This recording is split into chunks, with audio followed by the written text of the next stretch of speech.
Hi everyone, and welcome back. This time we have John Holm. He's close to me in the DC area. John, can you introduce yourself? Yeah, thanks for having me, Justin. My name is John Holm, as Justin mentioned, based here in the DC area, and happy to be on the show. So, can you talk about the company you work for, some of the projects you're doing? Yeah, absolutely. So I'm with an organization called Pixar Global. We've been around for about 30 years. Our sweet spot is uniting the public, private, and social sector together to solve solvable problems. We've worked in over 100 countries, worked with local governments, and mostly have a sweet spot working with the private sector on focusing on the business to solve problems. And I think, that sounds like very big sky, but I think right now with what's going on in the world, aligning public, private, social together, there's a lot of social problems to deal with. So right now is interesting times, that's for sure. All right. So, as I ask everyone, my first question is, what is your definition of sustainability, and what are your top two SDGs? Well, lean into the hard one. I mean, sustainability. I love that question because it's so broad, and I think everybody has a different tune of how that definition comes together. That's My why I asked the definition question. of sustainability is is an inclusive definition of sustainability. It's not just keeping resources on the planet as long as possible. I think when you look at sustainability, it's sustaining, it's excellence, it's keeping not only keeping products in use and keeping ecosystems at play and regenerating new systems, but it's really about sustaining excellence in the world that we're going. And I think right now what we see with sustainability as a keyword, sustainability as a keyword is really at risk right now. Sustainability is at risk not just on the materials of the planet, which we're seeing using at an alarming rate. Sustainability of democracy is at attack right now. Sustainability of a lot of things around the world is currently on the tipping point. So I think that word sustainability is a word right now that's also kind of under attack. Regarding SDGs, the Sustainable Development Goals, there's 17. And while the easy one is say partnership, because I believe in partnership. The two that really stand out to me and where I spend most of my time on, Justin, is number 11, sustainable cities and communities, and number 12, responsible consumption and production. And I think both of those two go hand in hand. Most of my time is spent in the circular economy space, really identifying, platforms for new business models that can transform society from the mass consumerism that we're currently under attack on, and finding solutions that can sustain the resources, sustain the communities in which we live in for much longer than we're currently trajected for. Hope that helps. Oh yes. Well, I got like five bullets here. This might take like 2 hours, so I'm gonna try Yeah, sure. Take it down.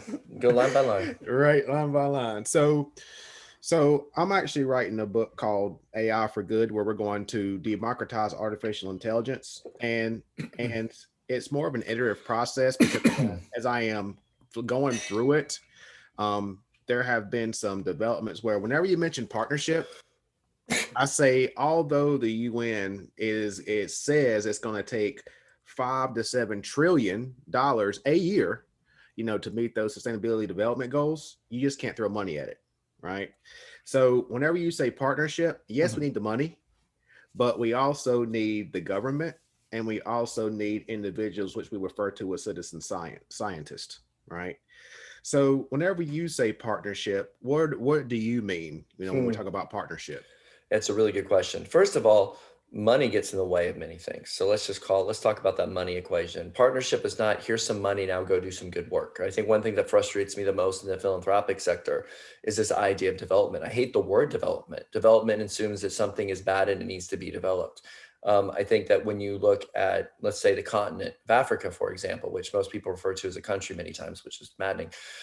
You look at development done there. It's throwing money without actually aligning citizenship, aligning common purpose, without aligning an intention to make a better project, a better community based on the needs of the local populations. I think when you look at the word partnership, it's work. It's just like a good marriage is work, a good friendship, there's work involved. The partnership is getting together, rolling your sleeves up, and coming with an idealism or united point together, including sweat equity, to make a better world.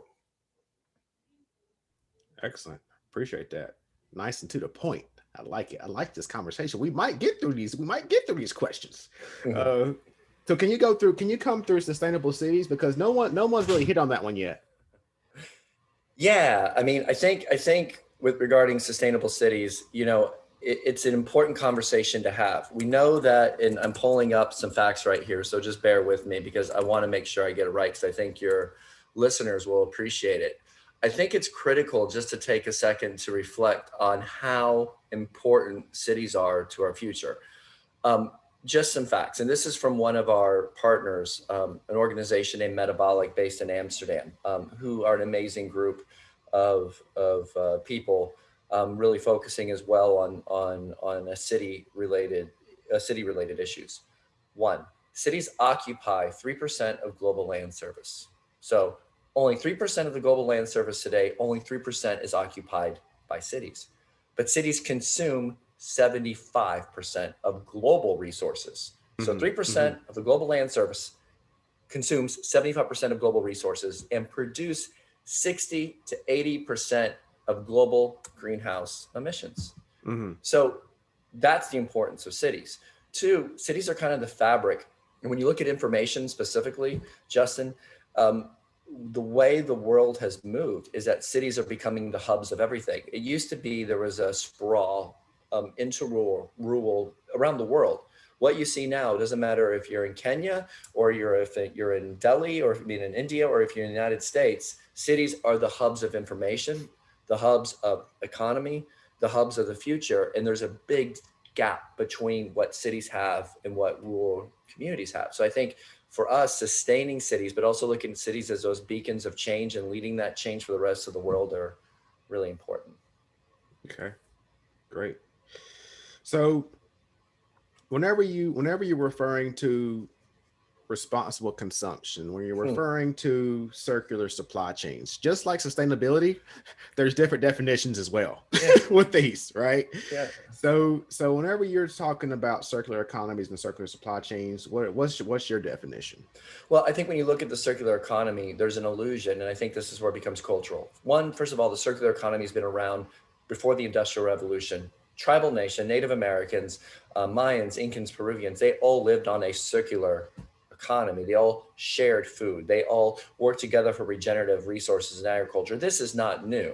What the Industrial Revolution done, and these concepts like planned obsolescence, Mm-hmm, and the capitalist economy has done to a degree, has made our dependence on consumption being emotional, not really based on needs. So, mm-hmm, what we've done right now with the populations growing, exploding, is that we have these, and marketers are brilliant at this, turning um, um, wants into needs and really making us dependent on emotional connection of ownership of materials, food, whatever, to the point that we can't get off the drug. And that addiction to just consuming things over and over and over again is killing the planet, it's killing society. But I think when you really look at what a circular economy is, it's the antithesis of that. It's investing in business models that incentivize making products last longer. It's incentivizing selling products as a service instead of, for example, selling light bulbs. And how many light bulbs can you sell? It's selling lighting as a service and then incentivizing light to be made to last longer. So I think when you really look at the crux of it, in the United States, for example, people don't even know what the circular economy is. They think circular is plastic just because of there's all these lies in the public ecosystem about recycling. Recycling doesn't work. It hasn't been working. This has been a right. lie for 25 years. It's been thrown down our faces of what something is when it's not. So I think what we're all coming down to right now, when you're seeing that we're, on their last 50 soil uses, we're seeing the growth of the planet the way it is and the consumption of resources. We need models that can help us get us out of it. Circular economy business models of one element that can help us do that. Excellent. So I actually first heard you on the supply chain revolution, Hmm. and one of my favorite episodes, I must say. Awesome. I think I reached out to you on LinkedIn immediately after that. Yeah, I think so.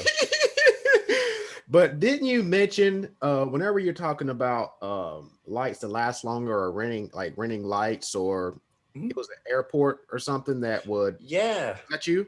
Yeah, that was me. Okay. So I mean, yeah, I mean, the best way to look at it is that you see right now, in a really clear example, of course, it's based in Amsterdam because there's incentives and legal incentives based to do this. Philips, Philips Lighting. What they did is that instead of selling light bulbs and burning out said light bulbs and trying to make many light bulbs as possible, what they did is they said, wait a second, let's not incentivize our business model to sell as many light bulbs as possible, which is hurting resources, which is using a lot of material we don't have to. What about if we sell lighting as a service, where we go to organizations, companies, municipalities, and we offer the point of saying, listen, we will make sure your light last the longest, and we will service that for you, which incentivizes light bulbs being made to be last longer, right? So Philips, for example, did a test run of this model with Schiphol Airport in the Netherlands, and it worked immensely well. Now they're working with cities across Europe and even the United States on switching to this model where you're paying for lighting as a service, not buying light bulbs. And that model right there um, should be and can be used by many companies in different capacities and different contexts. Michelin Tires has, for their tires, actually, they have a service for their commercial truck drivers. They have a service where you have it with tires as well. It's how much road tears on the tires, and then you service the tires itself. They're made to be last longer. So there's some models out there that work. Excellent. And while you were doing that, because you mentioned one thing in terms of recycling doesn't work, and that prompted me to pull up one of my presentations from the SAPIX conference in South Africa. Fantastic. So I Let's was talk trying about to that.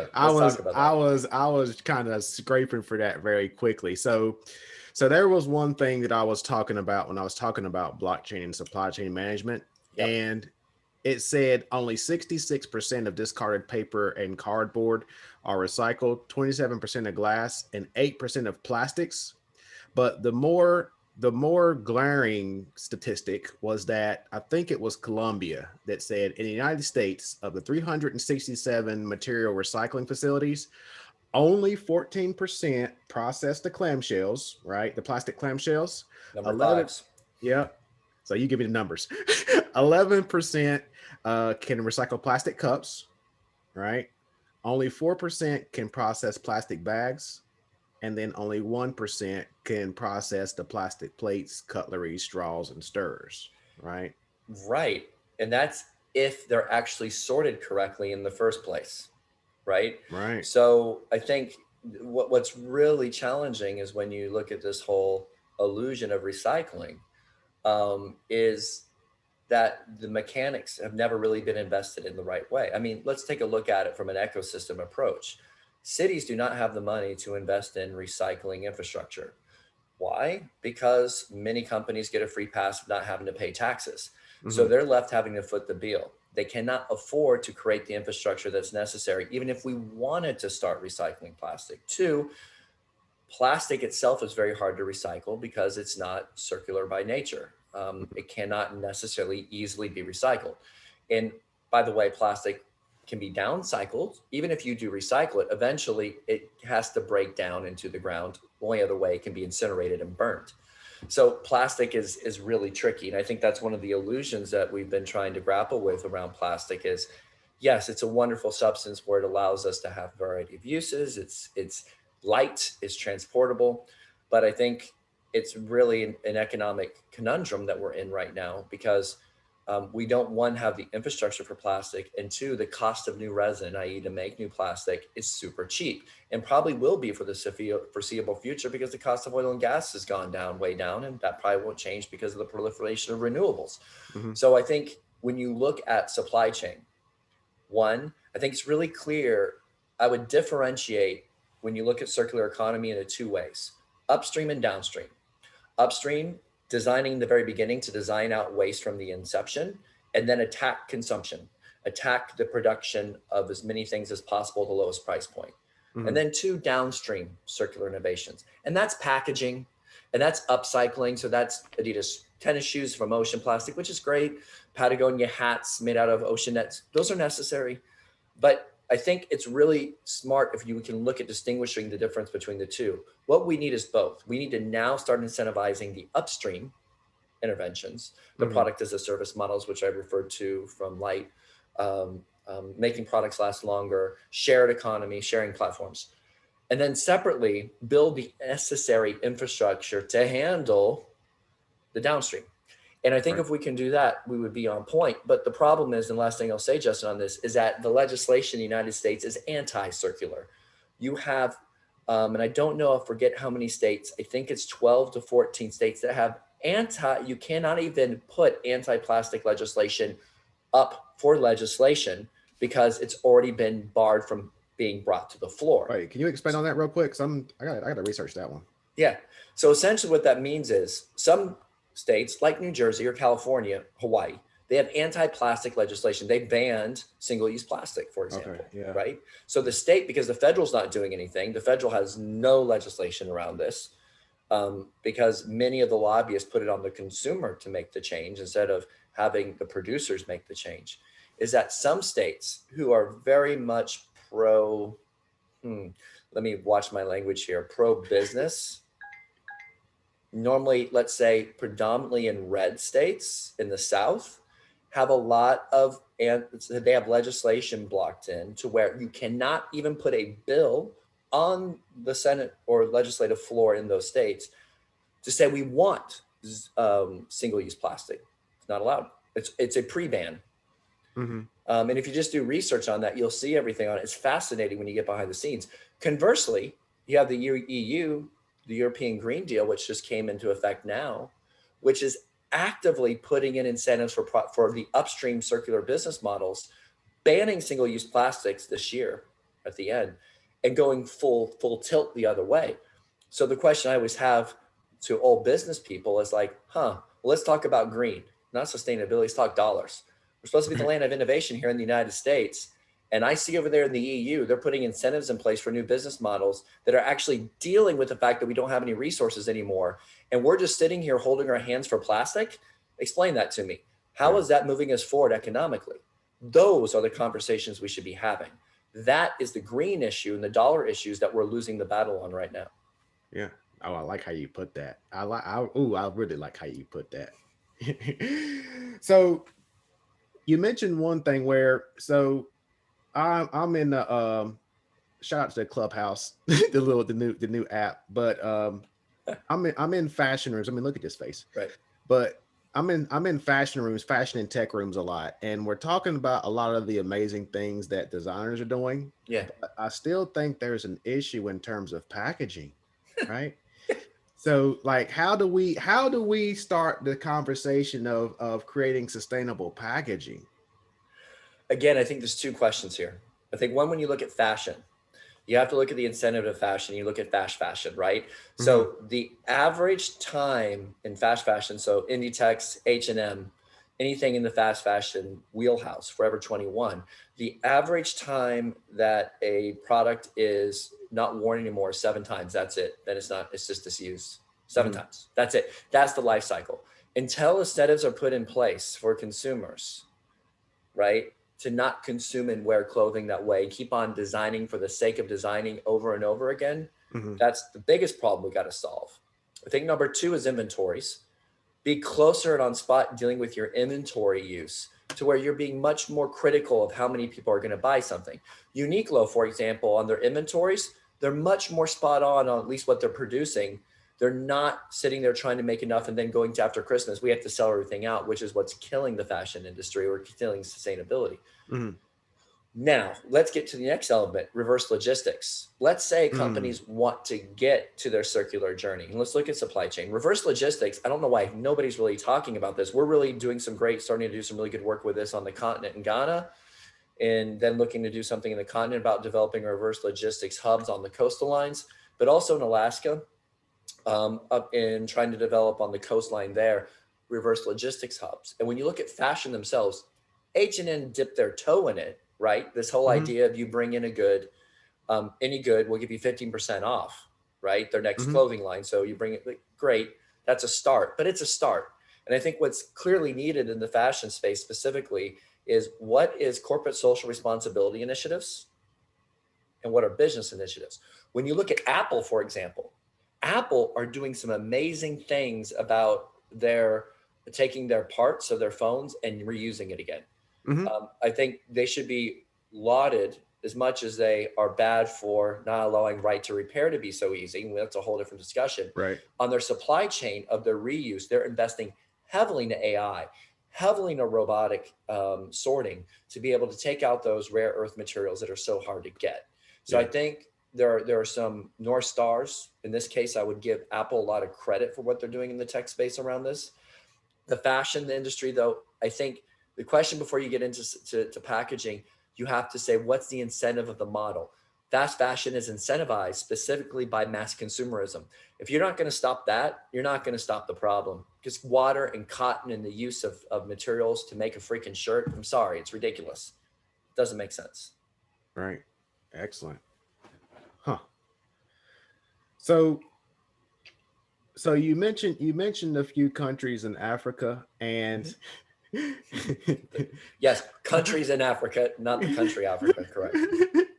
so are some of those countries doing better than the US in terms of sustainability and things like I mean, that? it depends on how you define sustainability, right? Yeah. I think what's really hard is that Africa is such a disservice because um, all of the production points of Europe and the United States, everything that we consume on our continents goes where? They go to the waterways, they go to Hmm. India, they Hmm. go to Southeast Asia, and they go to Africa. And it washes up on the coastlines, and they have to deal with it. And if we don't have infrastructure there, they have nothing there. They have no money there, right? So Hmm. I think what's tricky is they're getting a lot of the aftershocks, which frankly, consumerism in the EU and in the United States, I'm picking on us mostly right now because a lot of the manufacturing or the company's headquarters are based here. They take the aftershocks. Are the people more sustainable? I can make the case that there's a lot more sustainability by practice of people and Right. That's behavior what's question. Yeah. than Okay. there are in the States. Of course. I mean, in the States, you're born from the womb saying, what do I need for me, mine? What do I'm going to own? What's my ownership? What am I going to have? Hmm. I think there's different ways of culture defining what that is, and I think there is some advantage there, but I can't give you any specifics about that. Okay. Okay. Yeah, and I've seen that in working with individuals in Australia where their perception on things are totally different. Totally. Right now, I would say that their practices are different, which I can I don't really agree with, but and taxing people who have electric vehicles, but anyway. No, that's not good either. so so could you expand on some of the well, you know what? Before we get there, Mhm. we don't talk much about the social impact that organizations are doing, the societal impact that organizations are doing. Mhm. What are some of the things that you've done within your organization or personally? Around social impact. Yes. Well, I think what we're working on right now is something I think that we're trying to hold an ideal to. Again, partnership. So one thing that we're working on is this idea of creating or incubating circular cities. I think the way to look at it is that, first of all, a colleague of mine, Ellen MacArthur Foundation, James George, who's also a big fan of supply chain queen, James George, he said, um, there are no good solutions in a bad system. Mm-hmm, And I mm-hmm. love that quote because we're Right. operating right now in a bad system. And what we're looking right now and doing with Circular Chicago and other cities around the United States is create a model that allows for um, a regenerative approach to new circular business models being spurred, a roadmap, if you will, on the local city level, um, focusing on the marginalized communities first getting advantage of that new economic model. So, for Mm-hmm. example, in Chicago, the idea is to have the south and west side of Chicago and Black communities take ownership. So, it's anti gentrification, ownership of a new business model, ownership of a new economic opportunity, and they're entitled to have that right first. And I think that we need this type of work. And so we've convened 20 rock star partners to take part in this coalition with us, including leading academic institutions, leading for-profit institutions like NL North America and SAP and Griffith Foods, and leading organizations on the ground who are the face of this to help spearhead this change. Hmm. And I think that's really exciting. And I think another thing that we're looking to do along this lines with creating inclusive circular ecosystems is in Alaska, we're working, I mentioned earlier, we're looking on creating reverse logistics hubs on the coast, but working with tribal nation, specifically some of the Aleutian tribes up in Nome to take ownership of that business model. And that's a very close, near and dear subject to me, just because I spent a lot of my time going to school, University of Montana, Missoula, and I really appreciate tribal nation and how circular that they are as a culture. Last but not least, in Ghana, we're working with waste pickers in Takoradi, Ghana. Again, they're being the marginalized community there, and then focusing on working on policy and on business models for them to take ownership of that plastic coming to shore and them profiting from that plastic before anybody else does. So I think that's where our social take on. But again, Justin, green, I look at green that you have to speak money. Hmm. And that if you speak money and social change happens after that, that's when the things move. But you Hmm. cannot lead with the fish that has the plastic in it. And you cannot lead right now. Even today, we were last week, The Guardian had an article of babies, so human babies, fetuses, having microplastic found in Yeah, them. I've seen that. Yep, I I've seen can't that. lead with that. You know why? Because it doesn't move needles. You have to lead with the economic transition. So, the economic transition, a new circular business model, focusing on marginalized communities, and there's a roadmap there. All right. And that's one of the things I ask a lot of people in this space of, how do we make sustainability, the term sustainability, like I said, you can term it any way you want to, but how you make it appealing, how do you monetize it, Yeah. right? Now, I guess that's a $1 million question to everybody, right? Yeah, but don't you think? I think you're starting to see some things. I think there's a couple of good things on the horizon. They're not quick enough, but they're good. One, Right. ESG coming into the space. Now, Hmm. say what you will about ESG metrics. One thing ESG has done is that it's putting some metrics front in line in the boardroom of companies where they Hmm. have to pay attention to environmental, social, and governance indicators related to sustainability. Hmm. That means investors are starting to care about it.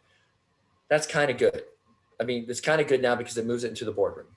Hmm. Number two, you do have CFOs looking at climate change and sourcing as risk factors now. It's now not long term. When you're having weather events the way we're having weather events now, when you're having food shortages out because of drought and changes, All right. your supply chain changes. So smart CFOs have to plan for that risk in advance. So that's number two. Number three, anybody that listens to science, which we now don't take for granted, knows that we're coming very close to end of resources by 2030, 2040. I mean, it's right in front of us. Hmm. Um, those smart ones are understanding we need new business models to support that. And you're starting to see legislation in the European Union reflecting that fear. Um, that fear has to get into the US ecosystem quickly. And we're not, Right. we're way behind. We're laggards. And one All thing I right. want to say, you mentioned about Africa earlier. Africa has a wonderful opportunity to leapfrog all this. Since they don't have the infrastructure, they can jump ahead as well. So I don't want to get into, I think there's a lot of great opportunity right now because people start have to deal with the realities that are at play. So sustainability, I think, can be monetized. Excellent. Excellent. So thank you for that. And where can people find you, John? So John Holm, so JHOLM at pixarglobal.org, or you can follow me on Twitter at john.d.holm, or go to me on LinkedIn. There's a lot of circular stuff around like Justin found me, and I'd be happy to connect with you and chat with you on anything around sustainability and circular. All right. Thanks for your time, John. And until next time, thanks Thank a you, lot. sir. It's great talking to you. Take care of yourself. All right. Thank you.